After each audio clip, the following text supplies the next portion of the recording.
Olá, é um privilégio para mim partilhar uma mensagem da Palavra de Deus consigo.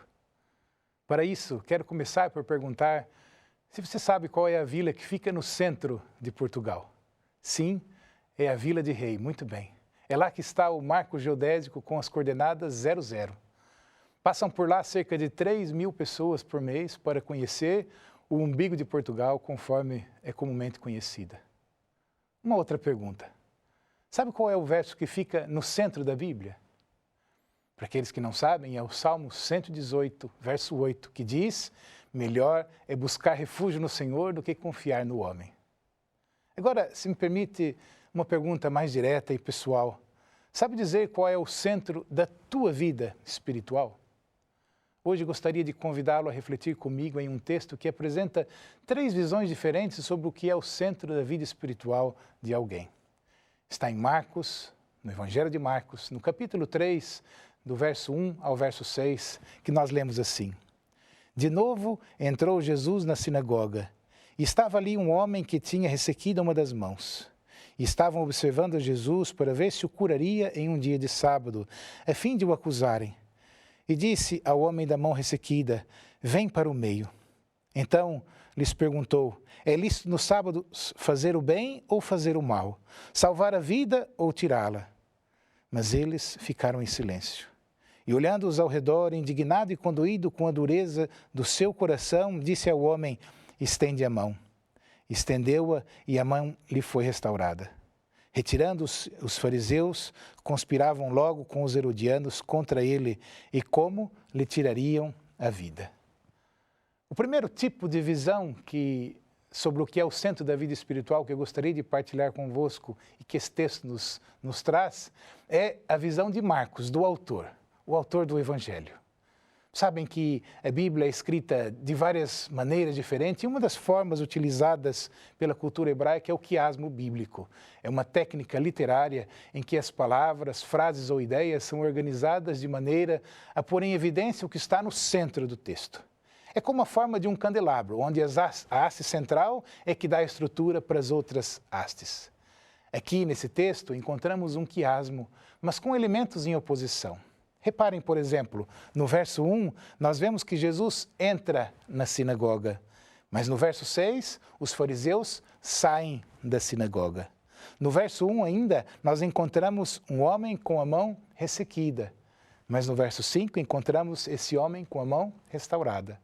No verso 2, nós encontramos os fariseus que observam Jesus e no verso 5, Jesus que olha para eles. No verso 4, nós encontramos Jesus que lhes faz uma pergunta e no mesmo verso, no final desse verso 4, encontramos o silêncio dos fariseus diante da pergunta de Jesus. E no centro de todo esse texto está a pergunta que Jesus faz, que Marcos nos traz. É lícito no sábado fazer o bem ou fazer o mal? Salvar a vida ou matar? Por isso a pergunta é o centro da visão que Marcos quer transmitir para os discípulos de Jesus. Esta pergunta de Jesus, fazer o bem é igual a salvar uma vida. Fazer o mal é igual a matar. É interessante, meus queridos, se colocarmos eles em paralelo. Fazer o bem é igual a salvar, fazer o mal, matar. Tudo o que não traz vida, tira a vida. Por isso, o silêncio dos fariseus causa indignação e condói Jesus. Continuam do lado do fazer o mal. O modo como Jesus formula a questão também nos indica alguma coisa. Reparem que no capítulo 2 do Evangelho de Marcos, no verso 24, os fariseus formulam a pergunta da seguinte maneira: por que fazem o que não é lícito nos sábados? É interessante que os fariseus, por hábito, dão a atenção principal ao que não é lícito. Jesus, pelo contrário, na formulação da pergunta que faz, dá atenção ao que é lícito.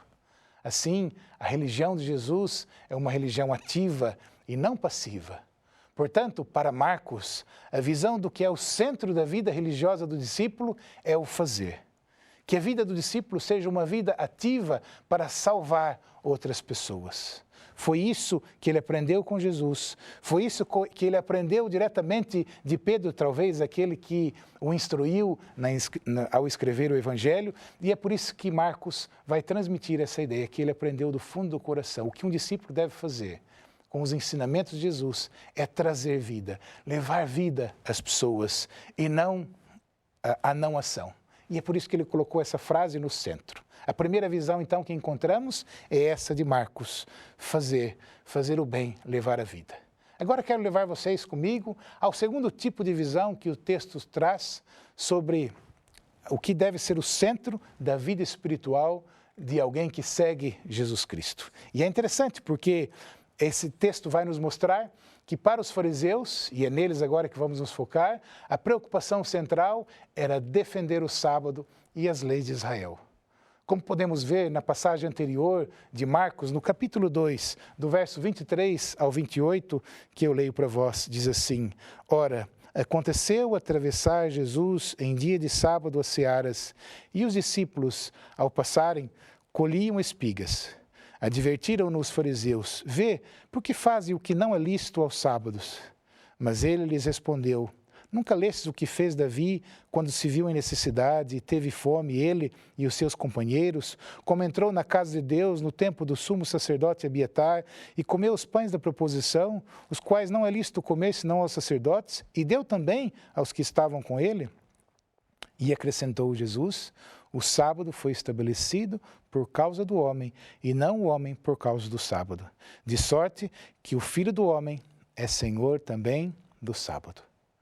Olha que interessante, meus queridos. Nos 3 evangelhos sinóticos, os 3 evangelhos de Mateus, Marcos e Lucas, que são aqueles mais parecidos entre eles, sempre a cura do homem da mão ressequida, ou o nosso texto que escolhemos para partilhar com vocês, o centro da mensagem espiritual de hoje, ele vem sempre depois desse episódio onde Jesus afirma ser o Senhor do sábado e onde ele vai dizer que o sábado foi feito por causa do homem. É interessante que esse texto, então, de Marcos, no capítulo 3, do verso 1 a 6, vem para nos ajudar a compreender aquilo que Jesus queria dizer na passagem anterior. O sábado é um lugar no tempo onde podemos nos encontrar com Deus. Para isso ele foi feito. Esse templo no tempo, onde não importa onde estejamos, podemos sempre entrar nesse tempo para poder celebrar a criação, celebrar o nosso Deus. A sinagoga, por sua vez, é um lugar no espaço, onde podemos nos encontrar com Deus, ou no caso dos discípulos, onde eles iam para encontrar-se com Deus. E é interessante que os fariseus, que eram efêmeros defensores da doutrina judaica, eles passaram ao lado daquele que é o Senhor do sábado. E eles não respeitaram nem o sábado, nem a sinagoga, por ódio de Jesus. Esta visão era porque eles estavam em posição de defesa e não de ação. Eles tentavam defender a religião judaica. E é interessante, meus queridos, nós passarmos a pensar na posição de defesa. Quando estamos em posição de defesa relativamente a alguém, nós viramos as costas àquele a quem defendemos. Muitas vezes passamos a defender os mandamentos, defender a igreja, defender a Deus, mas sem nos relacionarmos com o Senhor da igreja, da palavra, do mandamento. O mais triste é que o texto que nós lemos de Marcos, no capítulo 3, do verso 1 a 6, da cura do homem da mão ressequida, nos mostra que Jesus conseguiu curar a mão seca de um homem reconhecidamente doente, mas não o coração seco dos altivos fariseus. Isso nos revela muito, meus queridos, da maneira como nós escolhemos o que é o centro da nossa vida espiritual, o centro da nossa religiosidade, o centro daquilo que é a nossa crença, a nossa fé, aquilo que acreditamos escolher como vida espiritual. Agora quero partilhar com vocês uma terceira visão espiritual daquilo que o texto traz para nós. E essa visão é a visão de Jesus. E é interessante porque o texto nos mostra que Jesus estava então na sinagoga. E sabem, a sinagoga ela tinha na época, e penso eu que ainda tem em muitas delas essa estrutura, onde, ao contrário de uma igreja, onde normalmente o pregador fica à frente e as pessoas estão dispostas em bancos que se seguem um ao outro juntamente do salão, nós encontramos na sinagoga o contrário. O pregador fica no centro e as pessoas ficam sentadas ao redor. Por isso que algumas sinagogas tinham uma forma hexagonal, quase circular assim, por assim dizer, para que as pessoas pudessem ficar à volta daquilo que estava no centro. E no centro ficava então a Torá, a palavra, era ali que era partilhada. E é interessante porque isso nós comprovamos ao perceber a forma como Jesus olha para as pessoas. O texto bíblico nos dá a revelar, e a palavra utilizada é que Jesus passa um olhar circular à sua volta. Jesus estava então no centro e as pessoas todas sentadas à sua volta. Um outro detalhe que o texto nos traz é que o homem que Jesus cura não tem um nome, não se dá um nome específico. O texto grego fala-nos de antropos, que simboliza o ser humano. Esse ser humano talvez não tem nome aqui, porque ele quer que seja cada um de nós, que esse texto fale a cada um de nós. E é interessante, Jesus está no centro. Lembra o que ele disse? Jesus é o Senhor do sábado. Jesus é o centro da vida espiritual no sábado e na sinagoga. E ao estar no centro, ao assumir a sua posição central, o que é que Jesus faz? Jesus convida o homem a estar no centro com ele. Jesus diz para esse homem, vem para o meio. O verbo grego é o mesmo que Jesus utiliza para ressuscitar a filha de Jairo, por exemplo, em uns capítulos adiante, em Marcos capítulo 5, verso 42, onde a palavra simboliza, coloque-te de pé, assume a tua posição de vida. Jesus quer dar vida de novo a esse homem que não vivia a vida plena que Deus quer para cada ser humano. Vem para o centro. E essa frase então vai explicar, o sábado foi feito por causa do homem. Jesus no centro, o Senhor do sábado. Vem para o centro, ou vem para o meio, o sábado foi feito para isso, para ti, ser humano, para que você possa se encontrar com Jesus. Para Jesus, meus queridos, eu não tenho medo de dizer que esse texto nos mostra que para Jesus o centro é o ser humano, o homem. Não o sábado, não a sinagoga, mas sim o ser humano, o antropos, a humanidade. É para isso e é por nós que Jesus veio morrer. Jesus não era contra o mandamento do sábado, como algumas pessoas costumam utilizar esse texto para compreender assim. Na verdade, ele queria restaurar esse homem para que ele pudesse obedecer na plenitude o mandamento, na sua integralidade, pois o quarto mandamento, que fala sobre o sábado, diz que o sábado não se deve trabalhar, mas também diz que em outros 6 dias o homem deve trabalhar. O trabalho é uma ordem. Este pobre homem não conseguia ter a satisfação de saber o que era isso. E é interessante pensarmos que Jesus vai restabelecê-lo para que ele pudesse ter a sua dignidade restabelecida enquanto ser humano. Para nós, podemos pensar em uma simples mão ressequida, mas para aquele homem era toda a sua dignidade enquanto ser humano. Por isso, para Jesus, o centro é o homem. Sabem, alguns tempos atrás, eu ouvi uma história bastante interessante e que nós encontramos ela na internet. E quando eu li essa história, eu percebi que ela se encaixava plenamente para poder explicar para vocês um bocadinho aquilo que eu queria partilhar com vocês hoje. É a história de um jovem, é a história de um anel. Um jovem que tinha sérios problemas de estima, ele era rejeitado pelos seus colegas na faculdade, isso há muitos tempos atrás, em tempos idos já. E esse jovem, então, não se sentia acolhido entre os seus colegas. E ele tomou a decisão, então, de procurar um professor que era bastante conhecido, um professor que era reconhecido por ser um homem sábio, um homem que sabia gerir bem os relacionamentos humanos e que, na sua tristeza, ele deu esse passo e foi buscar esse professor. Então, ele se aproximou do professor, bateu a porta de onde o professor estava e disse para o professor, professor, eu venho aqui porque eu sinto muito mal, eu me sinto tão pouca coisa, eu não tenho forças para fazer nada. Os meus colegas, as colegas de turma dizem-me que eu não sirvo para nada, que eu não faço nada bem, que eu sou lento e, às vezes, mesmo um bocadinho idiota. Como eu posso melhorar, professor? O que eu posso fazer para que me valorizem mais? E o professor, sem olhá-lo, disse para ele assim, de cabeça baixa como estava, disse assim, olha, sinto muito, meu jovem, mas eu não posso te ajudar. Eu devo primeiro resolver o meu problema, eu tenho um problema sério para resolver, eu tenho que resolvê-lo agora. Entretanto, o professor fez uma pausa e disse assim, se você me ajudar a eu resolver o meu problema com mais rapidez, talvez eu possa te ajudar a resolver o teu. Claro, professor, gaguejou o jovem, que se sentiu outra vez desvalorizado e hesitou em ajudar o seu professor, mas pensou que se não fosse aquilo, como é que ele conseguiria ajuda? O professor então tirou o anel, entregou para aquele jovem e disse assim, olha, eu preciso que você monte no cavalo, apanhe o cavalo e vá até o mercado da cidade.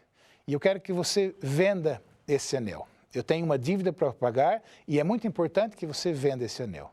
Mas eu preciso que você venda esse anel não aceite menos do que 1 moeda de ouro por ele. Vá e volte então com essa moeda o mais rápido possível. O jovem então apanhou o anel e partiu para o mercado. Mal chegou no mercado, ele começou a oferecer para os mercadores o anel. As pessoas olhavam com algum interesse, observavam o anel, achavam bonito até o anel, e quando ele dizia o preço, o mínimo 1 moeda de ouro, as pessoas desinteressavam-se. Quando o jovem tentava negociar com as pessoas, infelizmente, diziam para ele, olha, meu querido, você está a pedir muito por esse anel. O preço dele, nem 1 moeda de ouro, 1 moeda de ouro é muito valiosa para pagar por esse anel. E esse jovem até recebeu a oferta de uma pessoa que ofereceu-lhe uma chávena de prata e algumas moedas de bronze, de cobre, para poder cobrir o preço que ele pedia, mas ele não pôde aceitar porque ele lembrava que o professor dizia que o preço era, no mínimo, 1 moeda de ouro. Depois de oferecer para toda a gente aquele anel no mercado, sem conseguir vender, abatido pelo fracasso, ele montou no cavalo e voltou para junto do professor. O jovem desejou ter ele mesmo 1 moeda de ouro para poder comprar o anel, resolver o problema do professor, para poder receber a sua ajuda e os seus conselhos. Então ele volta para casa do professor e diz, professor, eu sinto muito, mas é impossível conseguir o que me pediu. Talvez pudesse conseguir 2 ou 3 moedas de prata, mas não acho que se consiga enganar ninguém sobre o valor deste anel. O professor ouviu aquilo e disse, é importante o que você disse, meu jovem. Devemos saber primeiro o valor real desse anel. Volte, apanhe o cavalo, mas agora vá até a cidade, ao joalheiro. Na rua tal, deu a direção certa. Quem melhor sabe o preço desse anel exato do que aquele que o fez? Diga que quer vendê-lo. Pergunta quanto é que ele dá pelo anel, mas não importa o quanto ele te ofereça, não o venda. Volte aqui com o anel. O jovem então saiu da casa, apanhou o cavalo, foi até a cidade e chegou ao joalheiro e lhe deu o anel para examinar. O joalheiro então preparou os seus materiais, colocou ali uma tábua, pegou a sua lupa, começou a examinar e olhou com calma aquele anel e olhou para o jovem e disse assim, tem muita pressa? Ele disse, não, tem bastante pressa. Então, olha, diga ao seu professor que se ele quiser vender agora esse anel, eu posso dar no máximo 58 moedas de ouro pelo anel. O jovem surpreso exclamou, 58 moedas de ouro? Sim, replicou o joalheiro. Eu sei que com o tempo poderia oferecer cerca de 70 moedas, mas se a venda é urgente... O jovem então apanhou o anel, correu emocionado para a casa do professor para contar o que ocorreu. E o professor então disse para ele, sente-se, meu querido. E o jovem, depois de ouvir o que o jovem disse para ele, o professor então apanhou o anel, colocou de volta no dedo com muita calma e disse para aquele jovem, você é como esse anel, uma joia valiosa e única. Só pode ser avaliada por quem te fez. Todos nós, meus queridos, somos como esta joia, únicos e valiosos. Infelizmente, passamos a vida andando por todos os mercados da vida, barateando o nosso próprio valor, pretendendo que pessoas mal preparadas nos valorizem. Cada um de nós é especial, pois foi Deus que nos fez. Sabem, meus queridos, esse texto de hoje, essa mensagem de hoje nos mostra que temos um grande valor diante de Deus. Todas as coisas que Deus fez na religião, na vida religiosa de alguém, existe para favorecer o encontro, o relacionamento com Deus. A igreja, as crenças desta igreja, me permito ir mais longe, o cristianismo, a Bíblia, os mandamentos são coisas que Deus nos deu, que existem para dinamizar o nosso relacionamento com Deus. Talvez use o exemplo de um jantar. Imagine que eu convide alguém a jantar em minha casa e vou e escolho os melhores alimentos com melhor qualidade, faço a decoração da mesa com a melhor qualidade, decoro o ambiente, preparo a luz, coloco até uma música de fundo. Mas e se o convidado não aparece? Para que serviu toda a decoração? Por isso, tudo aquilo que Deus nos deu na vida religiosa serve para que nós possamos nos encontrar com Jesus.